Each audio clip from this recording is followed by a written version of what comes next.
Surat Galatia pasal yang pertama ayat yang ke-6 sampai dengan ayat yang ke-10 firman Tuhan.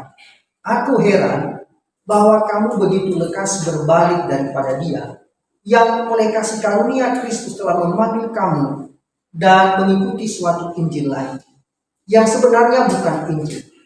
Hanya ada orang yang mengacaukan kamu dan yang bermaksud untuk memutarbalikkan Injil Kristus. Tetapi sekalipun kami atau seorang malaikat dari sorga yang memberitakan kepada kamu suatu Injil yang berbeda dengan Injil yang telah kami beritakan kepadamu, terkutuklah dia. Seperti yang telah kami katakan dahulu, sekarang kukatakan sekali lagi, jikalau ada orang yang memberitakan kepadamu suatu Injil yang berbeda dengan apa yang telah kamu terima, terkutuklah dia. Jadi bagaimana sekarang? Adakah aku cari kesukaan manusia atau kesukaan Allah? Adakah aku coba berkenan kepada manusia? Sekiranya aku masih mau mencoba berkenan kepada manusia, maka aku bukanlah hamba Kristus. Amin. Kebenaran firman Tuhan pada sore hari ini bertemakan kesukaan Allah. Kesukaan Allah. Bapak Ibu, kita tahu bahwa akhir-akhir ini gereja Tuhan, bahkan orang-orang percaya sedang gemas, gelisah dengan pengajaran-pengajaran yang hadir di tengah-tengah komunitas orang-orang percaya, yang mungkin sebagian orang itu baik-baik saja. Tetapi bagi sebagian orang yang memang memegang kebenaran firman Allah, kebenaran Injil, itu merupakan satu kegelisahan. Mengapa? Karena dampaknya sangat berbahaya.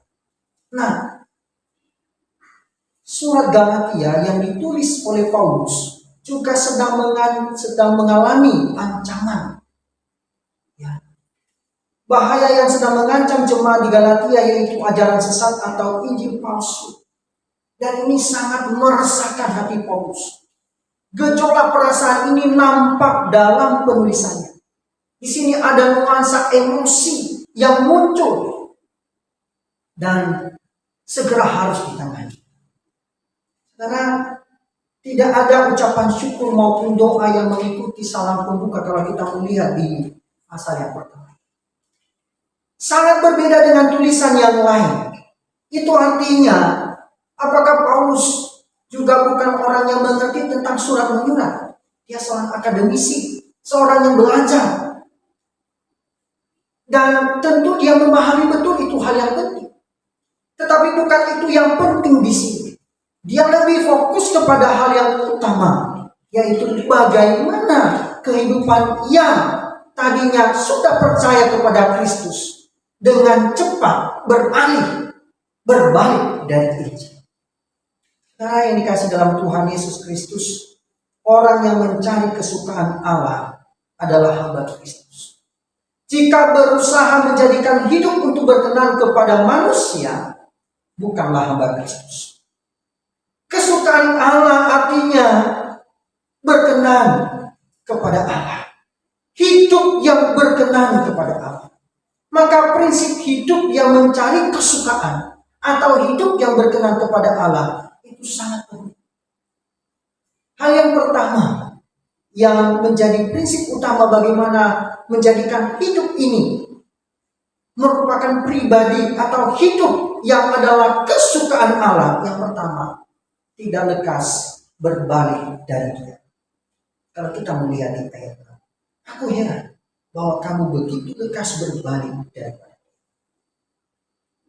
Maka yang pertama, bagaimana kita menyukakan hati Allah melalui hidup kita adalah tidak lekas berbalik dari Dia. Dikatakan, aku heran. Ini merupakan satu gejolak atau nuansa emosi yang ada di dalam diri Paulus ketika menyampaikan surat ini. Aku heran. Karena keheranan ini bisa berhubungan dengan waktu yang begitu cepat. Mereka cepat berbalik. Dan itu berlalunya begitu cepat sekali. Begitu lekas. Dan bisa dikatakan kecepatan ini bisa berbicara tentang jarak pertobatan mereka pertama kali dan sampai kepada mengalami perubahan cara berpikir. Atau bisa juga dengan begitu cepat waktu di sini berbicara ketika jarak antara mereka bertobat dan juga berbicara sampai kepada kedatangan guru-guru palsu yang menyesatkan mereka, yang mengacaukan mereka. Atau juga berbicara tentang bagaimana mereka mengambil keputusan percaya kepada Tuhan dan berbalik dari Tuhan yang mereka percaya. Bapak Ibu, bisa saja kita memahami bagian ini. Tetapi bagian yang pertama adalah berbicara bagaimana mereka sudah hidup di dalam Kristus. Sudah mengalami hidup di dalam Kristus. Dan mereka cepat sekali berbalik. Mereka meninggalkan iman percaya mereka. Mereka tertarik dengan hal-hal yang menyenangkan. Mungkin sebagian orang itu adalah menyenangkan telinga dan menyukakan perasaan. Tetapi pemberitaan Injil yang dimaksud itu bisa melukai. Mengapa? Karena firman Allah itu tajam. Dikatakan seperti pedang bermata dua. Ketika menemukan pisau yang tajam, perkataan firman yang tajam, kita cepat berbalik. Mengapa? Karena menyinggung perasaan kita, membuat hati kita tidak enak. Bapak Ibu, saudara kasih dalam Tuhan Yesus. Tapi tidak demikian dengan jemaat. Mereka cepat meninggalkan iman percaya mereka dari percaya kepada Tuhan kepada ajaran-ajaran yang diajarkan oleh orang-orang yang memang tidak percaya kepada Tuhan. Bisa jadi salah satu ajarannya bahwa Yesus Kristus itu bukanlah juru selamat. Yesus Kristus itu bukanlah Tuhan. Bisa jadi. Mengapa? Karena inti pemberitaan Injil menyatakan bahwa Yesus Kristus adalah Tuhan. Bapak Ibu, saudara yang dikasih dalam Tuhan Yesus Kristus. Apa yang terjadi di dalam jemaat Galatia? Sama seperti bangsa Israel. Mereka juga sangat mudah berbalik dari Tuhan. Dan ketika orang-orang Israel meninggalkan Tuhan, tidak percaya kepada Tuhan, Tuhan menunggu mereka. Mereka diproses. Ketika mereka menyimpang dari jalan Tuhan, mereka mulai ditegur oleh Tuhan. Kalau kita melihat bagian ini, maka firman Tuhan ini berbicara mengingatkan kita bahwa dengan mempercayai Injil yang lain, mereka bukan hanya meninggalkan sebuah ajaran, tetapi mereka meninggalkan Allah sendiri. Ketika mereka berbalik dari ajaran Injil yang benar, maka sebenarnya bukan hanya ajarannya yang mereka tinggalkan, tetapi mereka juga meninggalkan Allah mereka sendiri yang mereka percayai. Kamu begitu lekas berbalik dari kita. Dan sini terlihat bahwa antara ajaran yang benar dan Allah yang benar memang tidak terpisahkan. Meninggalkan satu berarti meninggalkan yang lain. Bapak Ibu, saudara yang kasih dalam Tuhan Yesus. Dan ini merupakan satu kebodohan secara rohani yang dialami oleh jemaat Galatia. Mengapa? Mereka meninggalkan Injil dan memilih Injil yang memang bukanlah Injil. Mereka meninggalkan anugerah dari Tuhan Yesus Kristus. Mereka meniadakan bagaimana anugerah Tuhan itu menyelamatkan mereka dari keterikatan di bawah hukum Taurat. Karena ada dua bagian dalam surat Galatia lebih menegaskan bagaimana seseorang hidup taat kepada Tuhan. Hidup taat kepada Tuhan dalam perjanjian lama yaitu mengikuti hukum Taurat. Tetapi dalam perjanjian baru seluruh tuntutan hukum Taurat sudah digenapi di dalam Kristus.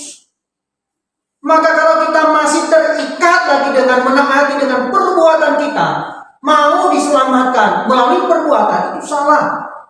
Kita tidak bisa memenuhi semua tuntutan hukum Taurat. Tetapi oleh karena anugerah daripada Kristus, itulah yang memampukan kita melihat satu-satunya jalan keselamatan, yaitu hanya di dalam dan melalui Yesus Kristus. Bapak Ibu, kadang-kala kita mungkin sering abai dalam hati. Kita merasa bahwa dengan melakukan seluruhnya kegiatan dengan baik, dengan sempurna, itu sudah sempurna. Sudah layak di hadapan Dia.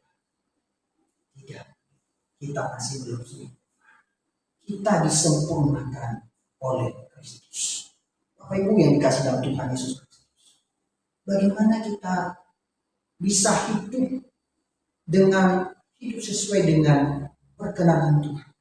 Kesukaan Allah yang kedua dalam hidup kita adalah tidak memutarbalikkan Injil. Tidak memutarbalikkan Injil. Kalau kita melihat di ayat itu, karena kalau kita melihat di ayat itu dikatakan yang sebenarnya bukan Injil, hanya ada orang yang mengacaukan kamu dan yang bermaksud untuk memutarbalikkan Injil Kristus. Maka kesukaan Allah adalah tidak hidup memutarbalikkan Injil. Tentu kita bisa menemukan di sini paling tidak ada 3 cara kita membedakan ajaran mana yang benar dari yang sesat. Yang pertama, kalau kita melihat bahwa ajaran yang sesat itu menimbulkan kekacauan. Dikatakan di ayat ke-7, hanya ada orang yang mengacaukan. Ini yang pertama. Artinya, kata ini merupakan satu bagian yang menekankan bahwa hal yang indikasi pertama atau nampak sekali kehadiran ajaran sesat dalam komunitas kita adalah ketika komunitas yang tadinya adem ayem, hidup dalam kedamaian, mulai gelisah. Mengapa? Karena kehadiran para pengacau. Yang tadinya baik, hidup sesuai dengan kebenaran firman Tuhan, dengan kedatangan ajaran yang baru, kita mulai dikacaukan. Pikiran kita dipermainkan. Pemahaman kita diputar balik. Sehingga gelisah. Dan itulah yang dialami oleh anak-anak Tuhan saat ini. Gereja-gereja Tuhan sedang gelisah. Kenapa? Kalau saudara dan saya tidak gelisah ketika ada ajaran sesat, itu tidak normal. Tidak, tapi apa? Kalau saudara sudah tahu ada dosa, saudara tidak gelisah dengan dosa itu merupakan satu pertanyaan. Saudara kalau sudah jatuh dalam dosa, saudara tidak gelisah, tidak khawatir, maka tidak cemas, itu artinya saudara sedang tidak normal. Merasa itu hidup nyaman karena kenikmatan dosa. Sebenarnya ujungnya adalah maut. Saudara, ajaran yang benar menghasilkan gaya hidup yang benar. Jadi dikatakan pemahaman iman kita, pendidikan kita, itu akan mengarahkan kita kepada cara kita bertindak. Iman kita kepada Kristus akan mewujud nyatakan dalam tindakan kita sebagai murid Kristus yang kita percayai, dan teladan Kristus itulah yang menjadi hidup kita. Tapi sangat mengherankan ketika kita sudah percaya kepada Kristus, tapi cara hidup kita tidak berubah. Mengapa? Karena hanya mulut kita yang mengatakan percaya, tapi perilaku kita tidak diikuti oleh mulut kita yang mengaku percaya kepada Tuhan. Pikiran kita, pengetahuan kita mengatakan percaya kepada Tuhan, memahami bagaimana ajaran benar. Tapi cara kita bertindak sangat bertentangan dengan apa yang kita pahami, apa yang kita ketahui. Itu menjadi pertanyaan. Dan itu tidak. Bagi Paulus, ketika kita percaya kepada Kristus, maka cara hidup dan teladan Kristus itu menjadi teladan kita untuk hidup dalam kehidupan kita sehari-hari. Tidak alergi dengan orang. Yesus dalam hidupnya, dia masuk ke dalam semua lini. Semua komunitas dia masuk. Mau di gereja, orang kaya, orang miskin, di jalanan, di mana. Hidup berdampingan dengan masyarakat. Tapi kalau Bapak Ibu hidupnya sangat eksklusif, tertutup,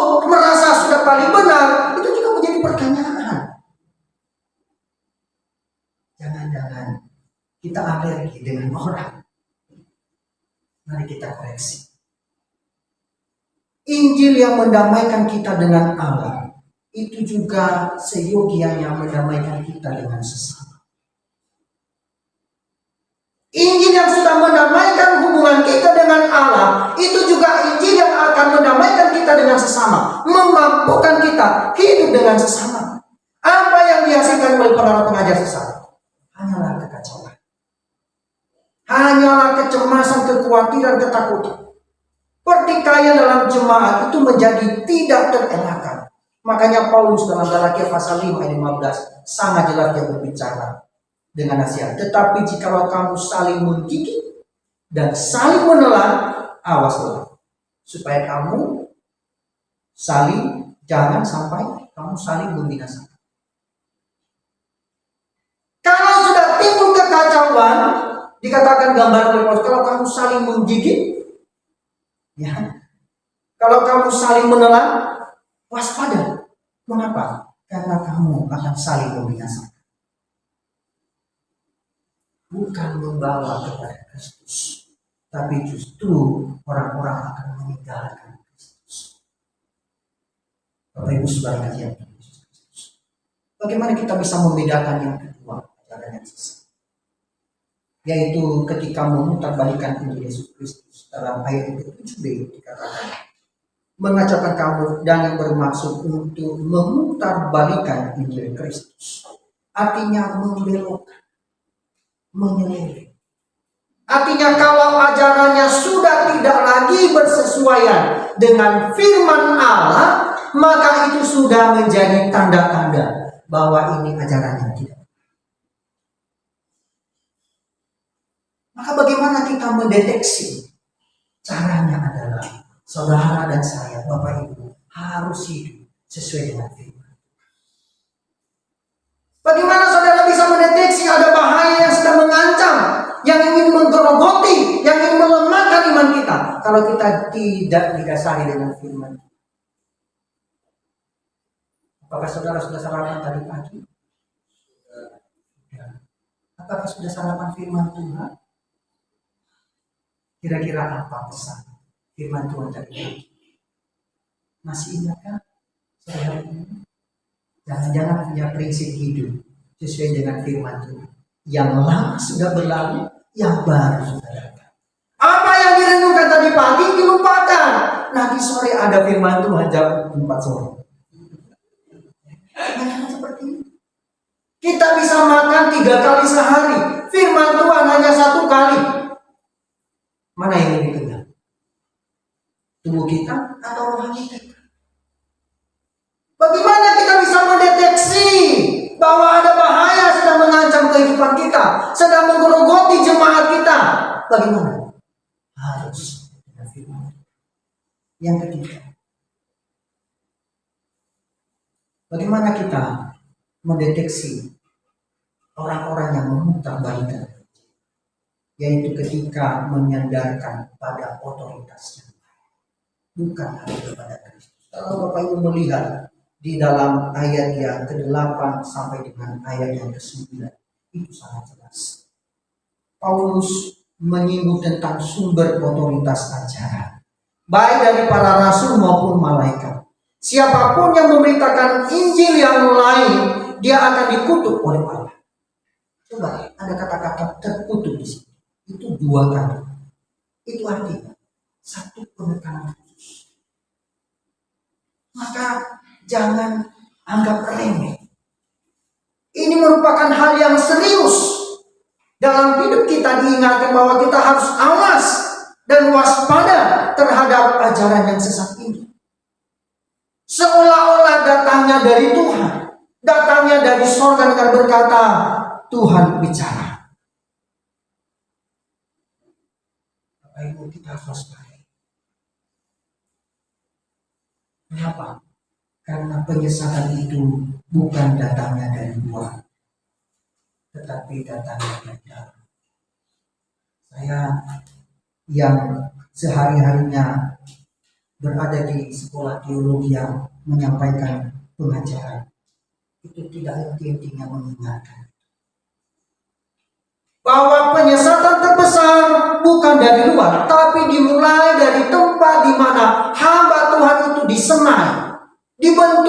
dididik, yaitu di bangku-bangku teologi, pendidikan kita. Nah, kalau sudah mulai dari situ tersesat, apalagi pengajaran ketika masuk dalam jemaah seperti ini, lebih berbahaya lagi. Yang bagi Bapak Ibu yang tidak mengikuti pendidikan teologi, manut-manut wae. Iya kan? Iya ya, betul ya. Amin. Tapi belum tentu. Kalau Bapak Ibu tadi catatan pentingnya firman. Bapak Ibu yang dikasih dalam Tuhan Yesus.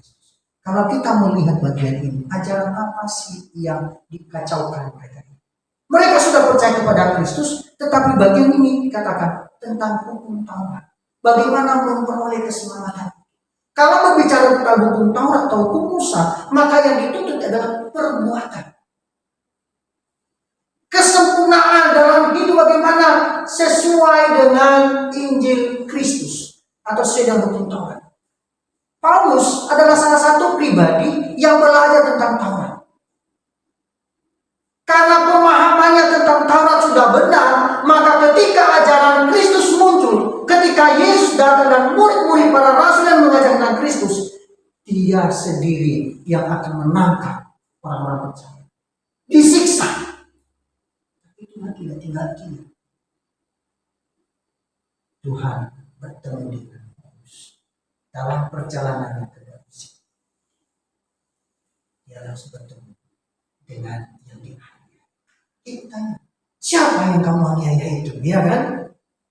Mungkin kita bertanya, saya tidak menganiaya Tuhan, saya hanya menganiaya orang kecil saja. Itu juga menganiaya itu. Yang dianiaya Paulus adalah orang yang percaya kepada Tuhan dan katakan, engkau telah melakukannya untuk aku. Maka sekarang harus berbayar. Dan dikatakan Paulus, dalam melakukan hukum Taurat, kata Paulus, tidak bercacat. Berarti dia sempurna. Maka ketika ada orang yang mengajarkan di luar hukum Taurat, ada ajaran yang lain, maka itu satu penyelewengan. Baginya itu satu penghinaan terhadap ajaran. Maka dia mengambil orang-orang percaya itu, yang percaya kepada Yesus. Mengapa? Karena orang percaya tidak lagi mengikuti hukum Taurat. Mereka mengikuti ajaran Kristus. Apa hukum Taurat tidak dilakukan? Bagaimana beribadah dilakukan? Tapi jangan tambahkan yang lain. Bukan lagi hukum Taurat yang menyelamatkan, bukan lagi perbuatan kita, tetapi anugerah dari Tuhan di dalam dan melalui Yesus Kristus. Bapak Ibu Saudara yang kasih dalam Tuhan Yesus Kristus. Hal yang ketiga, bagaimana kita mengalami atau hidup sesuai dengan kesukaan Allah. Kesukaan Allah itu adalah memberitakan Injil. Kalau kita melihat di ayat 6 sampai 9, memberitakan Injil itu adalah sebagai tugas kita sebagai orang percaya. Setiap pribadi yang sudah diselamatkan oleh Yesus Kristus, maka memiliki tugas yang mutlak, yaitu memberitakan Injil. Baik secara pribadi, secara internal dalam gereja, dan dari luar, eksternal, keluar. Itu tugas kita adalah memberitakan. Rasul Paulus sebelum bertobat itu disebut Saulus. Tapi setelah pertobatannya, ketika dibutakan mata jasmaninya, namun sekarang hatinya dibuka oleh Tuhan. Paulus dalam suratnya kepada jemaat Korintus mengatakan, karena jika aku memberitakan Injil, aku tidak memiliki. Karena jika aku memberitakan Injil, aku tidak memiliki alasan untuk memegahkan diri. Sebab itu adalah keharusan bagi. Ditambahkan dengan kalimat yang paling mengerikan. Celakalah aku jika aku tidak memberitakan Injil. Dalam 1 Korintus 9. Itu artinya bahwa orang yang mau melakukan kesukaannya Allah dalam hidupnya harus memberitakan. Dikatakan oleh Paulus, celakalah. Artinya, terkutuklah aku kalau aku tidak memberitakan Injil. Demikian juga dengan saudara dan saya hari pada hari. Firman Tuhan ini sudah saudara dengar. Bahwa ketika saudara berhenti hanya untuk diri sendiri firman Tuhan itu, maka Injil itu hanya untuk diri sendiri, maka orang lain tidak menikmatinya. Itu dikatakan oleh Paulus, celakalah. Terkutuklah. Bapak Ibu Saudara yang kasih dalam Tuhan Yesus Kristus. Kalau kita melihat penekanan dari pernyataan Paulus, mengungkapkan bahwa memberitakan Injil adalah keharusan, atau dikatakan itu adalah kewajiban dan wajib hukum. Kita sudah menikmati kebaikan Tuhan. Kita sudah menikmati lawatan Tuhan yang luar biasa. Jangan hanya berhenti untuk diri kita. Masih banyak saudara kita di luar sana.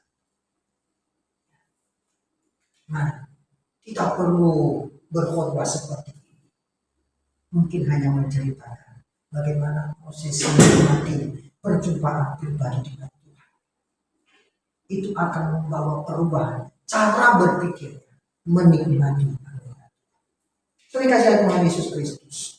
Kalau kita melihat dalam Matius pasal 28 ayat 19 sampai 20, paling tidak ada 3 hal dalam memberitakan Injil. Tugas kita sebagai orang percaya dikatakan di sini sebagai amanat dari Tuhan Yesus Kristus, yaitu memberitakan Injil, membaptis, dan mengajar.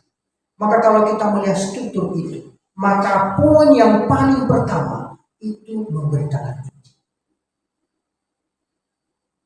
Kalau sudah memberitakan Injil, maka Roh Kudus akan bekerja, dan orang yang menerima Injil akan percaya kepada Tuhan dan akan mengaku bahwa Yesus Kristus adalah Tuhan dan memberi diri untuk dibaptis. Sudah dibaptis, mereka akan bertumbuh bersama dengan dalam komunitas, mereka akan diajarkan seperti yang sudah diajarkan oleh Tuhan Yesus.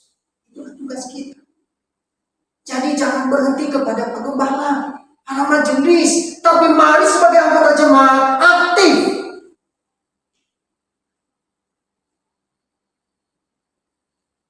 Coba Bapak Ibu bertemu dengan orang satu hari, minimal 1 orang bisa bukan? Berpapasan di angkutan. Kalau pesantren, Pak supirnya kan pasti bertemu. Artinya kita bukanlah hidup sebagai seorang diri saja, tapi kita berhadapan dengan banyak orang. Itu artinya berhenti untuk memberitakan Injil, itu artinya sudah siap menerima konsekuensi. Ya, dikatakan terkutuklah, celakalah. Bapak Ibu sebagai kasih Tuhan Yesus Kristus. Yang keempat, hidup kesukaan Allah itu tidak mencari kesukaan manusia, tapi dikatakan berusaha berkenan kepada Allah. Dikatakan di ayat yang ke-10 dikatakan. Jadi bagaimana sekarang? Adakah ku cari kesukaan manusia atau kesukaan Allah? Adakah ku coba berkenan kepada manusia? Kesukaan Allah artinya tidak mencari kesukaan manusia atau tidak berusaha berkenan kepada manusia. Ini merupakan bagian upaya Paulus sebenarnya untuk membela dirinya bagi jemaat Korintus dan juga memberikan pertanggungjawaban kepada para pengajar-pengajar palsu. Bagaimana ajaran yang sedang ditegaskan oleh Paulus bahwa anugerah Allah itu jangan sampai disalah mengerti. Kadang-kadang kita salah mengerti tentang anugerah Allah. Mereka menganggap bahwa ajaran ini menawarkan kemudahan dan kenyamanan bagi manusia. Tidak perlu berbuat baik, hanya beriman saja, itu salah. Kita memang percaya kepada Tuhan, amin. Tapi wujud nyata iman itu adalah menunjukkan bahwa kita punya iman adalah berbuat baik. Bukan sebagai perbuatan baik supaya memperoleh keselamatan. Anugerah keselamatan sudah diberikan oleh Tuhan Yesus dalam hidup kita. Sudah dianugerahkan. Sekarang hidup yang sudah dianugerahkan itu dengan kasih itu kita terapkan kepada orang. Bahwa itulah bukti bahwa kita sudah diselamatkan. Harusnya begitu. Bukan kita berbuat baik supaya kita diselamatkan, itu salah. Nah ini yang salah mengerti dalam bagian ini. Membelokkan mereka. Oh jangan hanya percaya kepada Tuhan, tapi juga harus melakukan perbuatan baik. Itu juga merupakan salah satunya. Bapak Ibu, wujud nyata kita berbuat baik itu hasil dari iman yang dikerjakan oleh Tuhan dalam hidup saudara. Bapak Ibu yang dikasihi Tuhan Yesus Kristus, tentu semua ajaran yang benar pasti berpusatkan kepada Tuhan. Berpusatkan kepada Tuhan. Menyenangkan Allah bukan menyenangkan manusia. Kalau hidup kita sudah berpusatkan kepada Tuhan, maka fokusnya adalah kepada Tuhan. Makanya bagian yang lain dalam Kolose dikatakan, semua yang kamu lakukan, lakukanlah seperti untuk Tuhan, bukan untuk manusia. Tadi pagi dalam renungan pagi, diingatkan dengan kalimat ABS, asal berpasangan. Saudara, mungkin dalam hidup kita, supaya Tuhan lihat kita baik-baik saja. Ya, mungkin demikian. Tapi bagaimana dengan tindakan kita? Mungkin tetangga kita lihat baik, wow. Tapi setelah tetangga di balik tetangga, ya keluar dari komunitas itu, ya, di gereja kita baik, mantap, ya, mantap, baik.